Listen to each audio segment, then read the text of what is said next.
Super seniors 75-80 வயசுக்கு மேற்பட்டவங்க. இவங்கள பாத்துக்கிறது 2 பேர் கையில இருக்கு. ஒண்ணு பாத்துக்கிறவங்க பசங்க. 2வது பாத்துக்கப்படுறவங்க வயசானவங்க. இது ரொம்ப டெலிகேட்டான ஒரு டூ வே ரிலேஷன்ஷிப். இந்த பசங்க வயசானவங்கள பாத்துக்கிறத பத்தி தான் இந்த வீடியோ.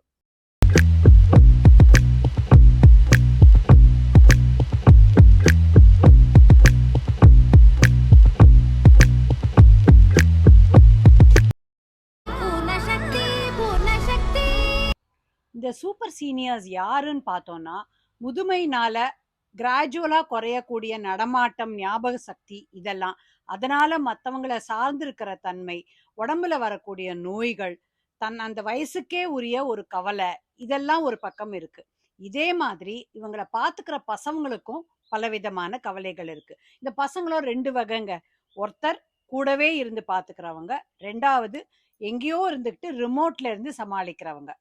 வெளிநாட்டுல இருக்கிற சுதா மற்றும் சிப்லிங்ஸோட அம்மா அப்பா இங்க தனியா இருக்காங்க. சுதா என்ன சொல்றாங்க? பசங்க வந்து அவங்கள பற்றி கான்ஸ்டன்ட்லி வரி பண்ணுறோம். அவங்கள கூட இருந்து பார்த்துக்க முடியலையே அப்படின்ற கில்ட்டு வந்து ஆல்மோஸ்ட் எல்லாருக்குமே இருக்குது. இந்துமதிக்கு எப்படின்னா, கூடவே இருக்கிற மாமனார் மாமியார், பக்கத்து ஃப்ளாட்ல தனியா இருக்கிற அம்மா, இவங்க எல்லாருக்கும் இவங்க தான் பொறுப்பு.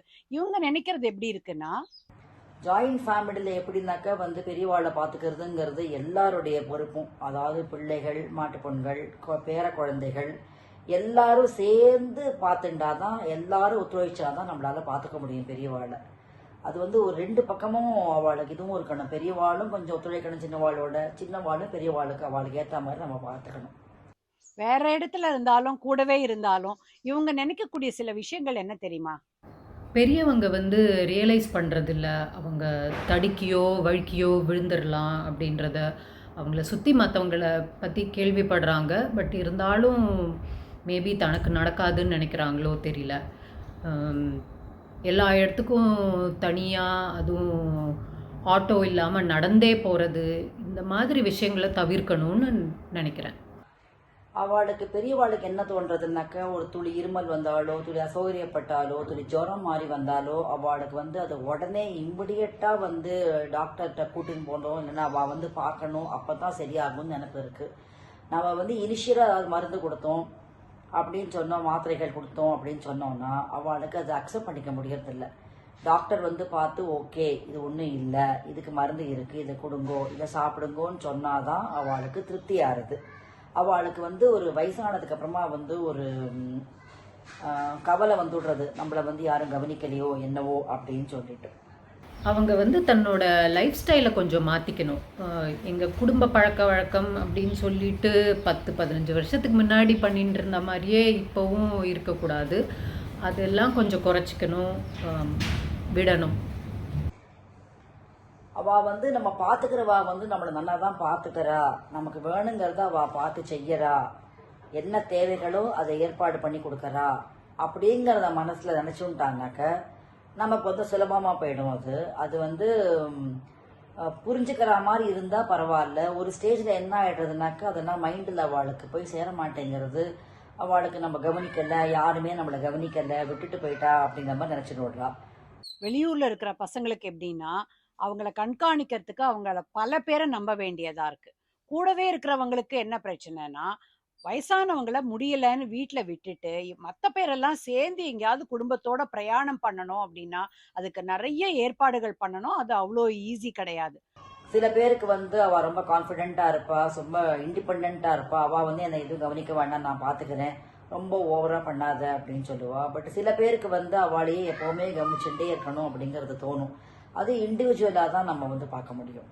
இதுல மாற வேண்டிய பொறுப்பு சின்னவங்களுக்கு தான் அதிகமா இருக்கு. ரொம்ப வயசானதுக்கு அப்புறம் அவங்க வந்து மாறணும், யோசிக்கணும், புரிஞ்சுக்கணும் அப்படின்லாம் நாம எதிர்பார்க்க முடியாது.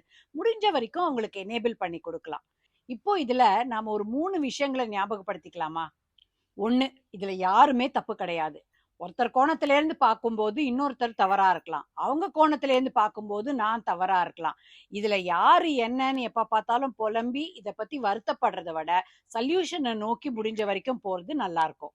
2, 90, 95 வயசுக்கு மேல வாழறவங்களுடைய ஆயுட்காலம் இப்பல்லாம் தான் அதிகமாயிருக்கு. அதனால நெறைய பேர இந்த காலகட்டத்துல இப்ப நம்மளால பார்க்க முடியுது. இவங்க ஃபேஸ் பண்ற பிரச்சனைகளும் இப்பதான் முதல் தடவ. அதனால அனுபவிக்கிறவங்களுக்கும் இது புதுசா இருக்கு.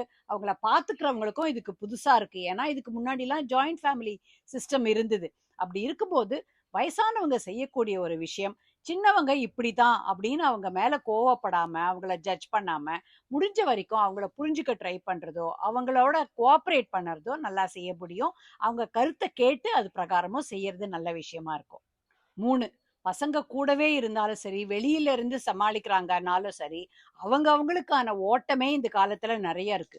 இதையும் தாண்டி 90, 95 வயசுல அம்மா, அப்பா இருக்காங்க அப்படின்னும்போது, பார்த்துக்கிற பசங்க இருக்காங்க பாருங்க, அவங்களுக்கே 50, 55, 60ன்னு தாண்டி போய்க்கிட்டே இருக்கு.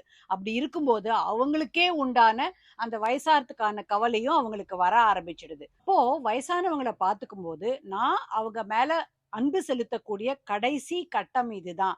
நான் முடிஞ்ச வரைக்கும் அவங்களோட பொறுமையா இருந்து இத செய்யணும் அப்படின்னு ஆசையா செய்ய முடியும். அதே நேரத்துல இவங்கள பாத்துக்கிறதுனால தான் எனக்கு என் கனவெல்லாம் போச்சு. என்னால நெறைய விஷயங்கள செய்ய முடியல.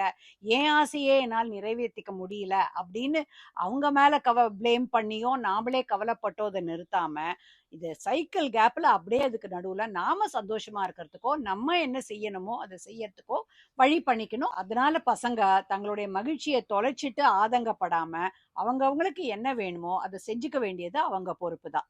அதே நேரத்துல நம்ம எல்லாரும் இதுக்கான முயற்சிய கட்டாயம் எடுக்கணும்.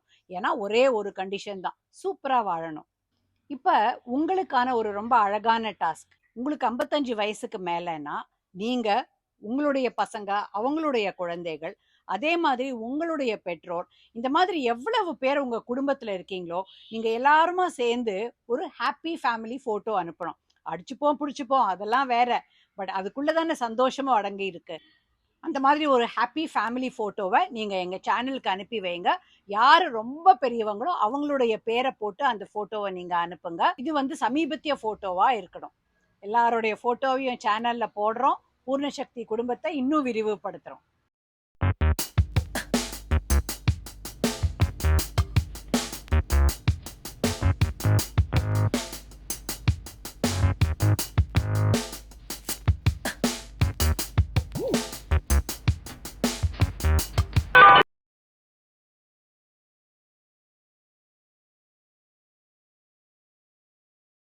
கட்டாயமா நிறைய பேர் கூட ஷேர் பண்ணுங்க அண்ட் சப்ஸ்கிரைப் பண்ணுங்க. அப்பதான் பூர்ண சக்தி வீடியோஸை மிஸ் பண்ணாம பார்க்க முடியும்.